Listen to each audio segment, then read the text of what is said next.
Hi hello வணக்கங்க. ராத்திரி சாப்பாடு கண்டினியூ விளாக் பார்த்துடலாமா? கிழக்கால மேற்கால நெல்லு விளைஞ்சா ஒரு கொல்ல தங்கவள தேவையில்ல வைரத்தோடு பரவாயில்ல. கபடி கபடி கபடி நான் ஆடி பார்க்க ரெடி, நான் சொன்னத வாங்கி தரியா? ஓகே, தட்டெடுத்தாச்சு. இம்மா கிட்ட கட்ட வேண்டாம், வேண்டாம் வேண்டாம். எங்க அம்மா என்ன அவசரம். எங்க அம்மா மாதிரி ஒரு கேமராமேன் கிடைக்க கொடுத்து வச்சிருக்கணும்.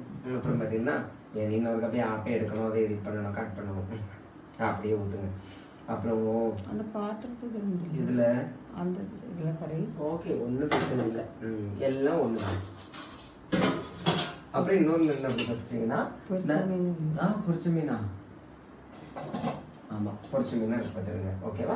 அதுவும் சேர்த்து நம்ம சாப்பிட போகிறோம்.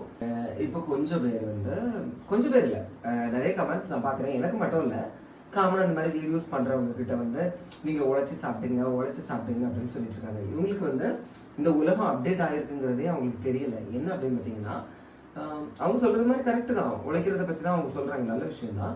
ஆனால் முன்னாடி உள்ள காலங்களில் சோஷியல் மீடியா அப்படிங்கிற ஒரு பிளாட்ஃபார்ம் இல்லை. சரியா? இப்போ நம்ம ஒரு சொசைட்டியில் ஸ்கூல் படிக்கிறோம், காலேஜ் படிக்கிறோம், படித்து முடிச்சுட்டு வேலைக்கு போகிறோம் பார்த்தீங்களா? அதில் வேலைக்கு போகிறதுல நிறைய பேர் ப்ரைவேட் வேலைக்கு போவாங்க, கவர்மெண்ட் வேலைக்கு போவாங்க. இப்படி அவங்களோட ஸ்கில்லு, அவங்க திறமை, அதுக்கேற்றவாறு என்ன செய்வாங்க, வேலையை சூஸ் பண்ணி சம்பாதிக்கவும் பண்ணுவாங்க. அதே மாதிரி தான் இப்போ இருக்கக்கூடிய காலகட்டத்தில் சோஷியல் மீடியாவும். ஓகேவா? அதுவுமே அது ஒரு பெரிய உழைப்பு தான். இன்னும் ஒரு 50 வருஷம்லாம் கழிச்சு பார்த்தீங்க அப்படின்னு பார்த்துச்சிங்கன்னா எல்லாமே சோஷியல் மீடியா பேஸ் பண்ணி தான் இருக்கும். இன்னைக்கு பாருங்க, ஒரு பிஸ்னஸாக இருக்கட்டும், ஒரு ஃபங்க்ஷனாக இருக்கட்டும், ஒரு ஈவெண்ட்டாக இருக்கட்டும், எல்லாமே சோஷியல் மீடியா பேஸ் பண்ணி தான் இருக்கு. அதுல நல்லதும் இருக்கு, கெட்டதும் இருக்கு. நம்மளுக்கு தேவையானது நல்லது தானே, அதை நம்ம எடுத்தா போதும் இல்லையா?